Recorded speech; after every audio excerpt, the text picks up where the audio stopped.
What's up, guys? Back with chapter 13.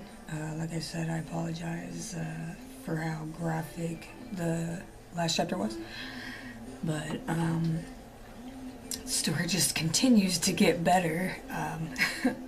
But I'm gonna continue with chapter 13. For weeks, I went without hearing a word from Johnny. The only information I carried was that he was incarcerated at the Bayside State Prison at Leesburg. I spent my days keeping to myself. Sadly, Tiffany never tried to speak to me, especially since the incident.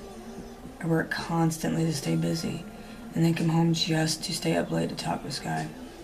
She seemed to be the only thing that kept me, my feet on the ground. My father had been getting worse towards my mother, and most days I was afraid to leave my mother home alone with him.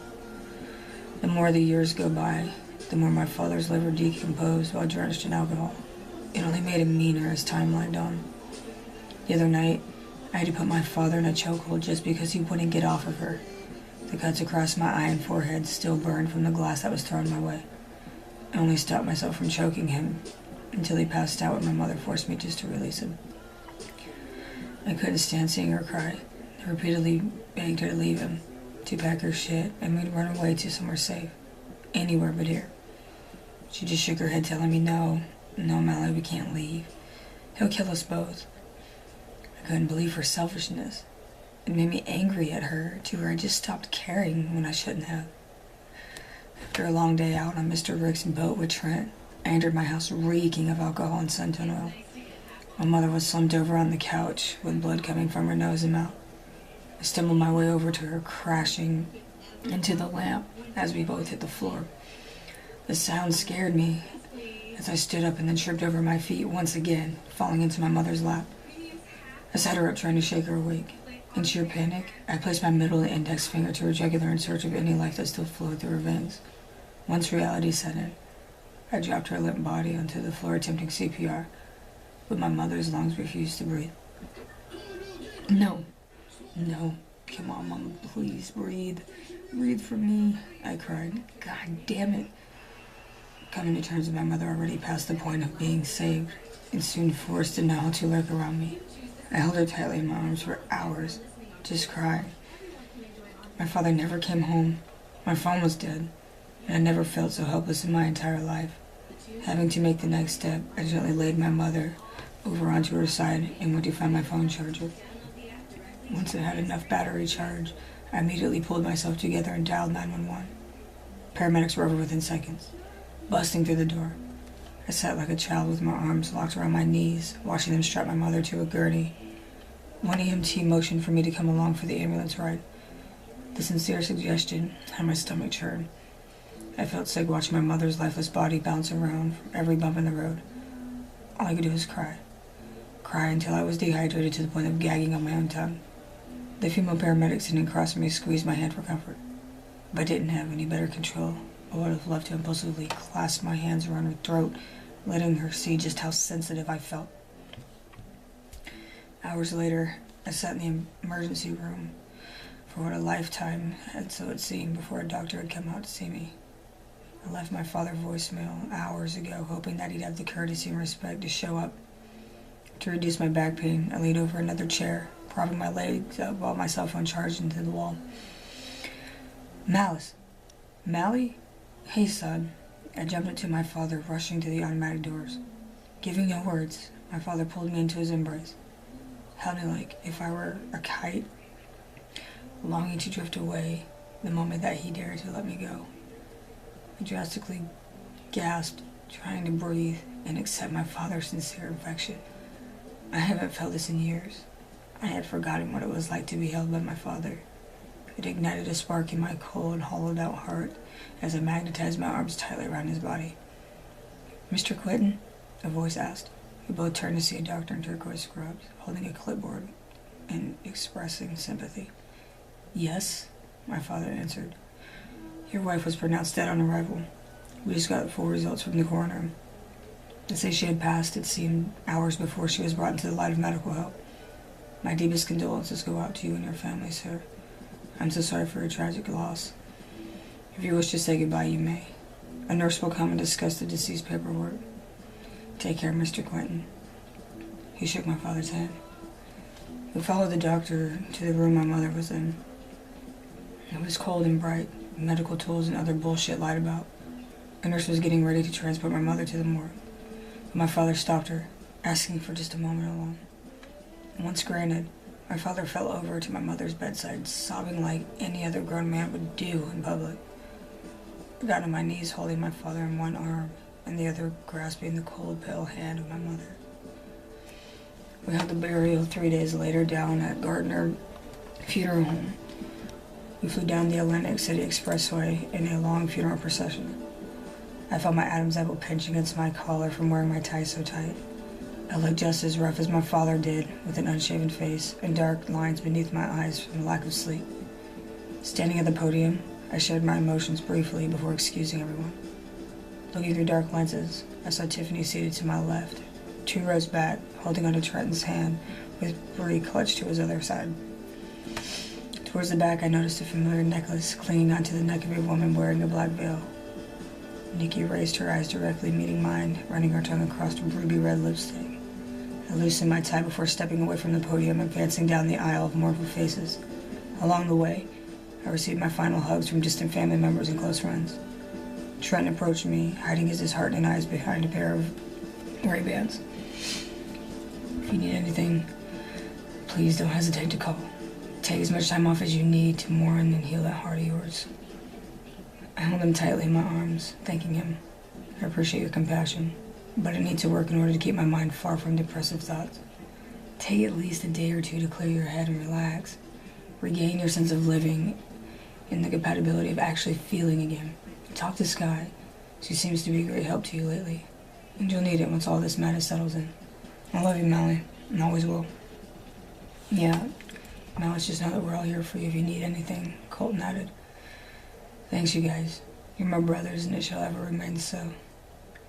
And have any of you all heard from Johnny? They all shook their heads. None of us have. Keep us posted, though, if you happen to come in contact before any of us do. I casually walked my empty soul back to the Lincoln Town car with my father sitting inside. The cold leather sent chills up my spine, causing my fingers to tremble, which complicated my effort to continue undoing my tie. His black fabric lay motionless across both shoulders, while I unbuttoned the top of my shirt to release some of the trapped body heat. Resting my movement, I watched the dark world pass by the tinted window pane. I didn't bother waiting for my father once we pulled up to the house. I went straight to my bedroom, plopping onto my bed without bothering to undress. I just kicked my shoes off and began to smoke a joint while sipping on my flask. I scratched at the scruff on my skin and face, waiting for my laptop to start up. In the meantime, I pulled my blazer off, folding up my sleeves. Sky left a message asking how everything was going since we hadn't spoken in over 3 days. I automatically clicked the call button, praying that she'd answer. Hey, oh my God, where have you been? I have been going through one hell of a time, babe. When are you not? She smiled. You're looking a little rugged over there. Is everything alright? I dropped my hands, but then I just picked them back up to lift the heaviness of my skull, shaking while I began crying. My life is just, it is so fucked up right now. I'm losing everything, I cried. Whoa, hey, calm down. What the hell happened? My mother's funeral was today. She, I cleared my throat. Died from an overdose a few days ago. Holy shit. I'm so sorry, Molly. If I could, I'd totally hug you right now. The thought gives much comfort, so thank you, I smirked while wiping my eyes. We sat for a while talking, trying to keep me from being upset when my cell phone began to ring. Hello? An inmate from Gardner State Prison is trying to contact you. To accept this call, please press 1. The automated voice echoed. Johnny? I said frantically. Hey, brother. His voice muffled. Sky sat Indian style in her bed smoking a blunt while I spoke to Johnny. How's everything going? How the fuck do you think? The food is fucking horrible. I got my ass beat twice already because of my smart mouth. Not to mention, my bunkmate is a 250-pound black guy who was in for raping and killing 2 9-year-old little girls. I was taken aback by the traumatizing information he was feeding me through the telephone. So, when's your trial date? It was August 3rd. I'll go for my sentencing in September. Why didn't you inform us? We could have been there. Why? So you could gaze upon a man's face that's unremorseful, to witness my smile every time the prosecutor questioned me? Be happy I didn't invite you to my public display of condescending humiliation, which in fact, it was televised nationwide while the predominant reporters bombarded me with their cordial and stupid-ass questions. So, it's your own fault for not watching television, Malice. I put Johnny on speaker for Sky to listen. She sat against her pillows in a deep trance, listening to Johnny ramble on about life in prison. Hello, Johnny. Say hello to, Sky. I interrupted. What? She's an actual person? Yes, you moron. Now stop being rude and say hey. What's up, baby doll? Hi, Johnny. She laughed. Malice, visitation hours are tomorrow from 2 to 4 in the afternoon. I put you on my visitation list, so your ass better fucking be there, he warned. I made the deal and hung up so I could finish talking with Sky. I had a long day ahead of me. The next day, I walked through security, having to practically strip down just to get inside. They slapped a visitor sticker on my right pec that was inscribed with my name. I was escorted into a small room with inmates seated at tables gathered with their loved ones. Some were smiling and laughing, but more were crying so hard their words were incomprehensible. Johnny sat near a window with a correctional officer standing against the wall right behind. He stood up to hug me when we had met eyes. So glad you can make it. How are you? Johnny, do you want honesty? No. I want you to lie to me and tell me that the sky outside is full of sunshine and rainbows, and that you rode on your fucking unicorn to visit me. He said sarcastically. You are still an asshole, I laughed. No, on a serious note. My mother passed away a week ago. Johnny sat still, holding an unwavering stare, while he racked his brain for a response. How are you holding up? He tried swallowing his tears, but they soon fell uncontrollably. Johnny, it's gonna be alright, I promise. No, it's not. You're out there having to face the world without me, and you just lost your only mother, Malice. Out of all the years of knowing you, you have always been so brave and headstrong, no matter what life throws at you. You handled it with the best of your abilities. You're the strongest person I know, and it goes without saying how much I love and care for you. It just hurts me to not be there for you like I should be. We shared a tiny fragment of our time, weeping and reminiscing over our past that kept us from going insane. What are they looking at charging you with?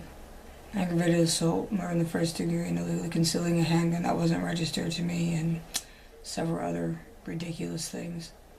Damn, that's like a life sentence in neon letters, Johnny, holy fuck. Are you scared? More than you know. But I'll adjust.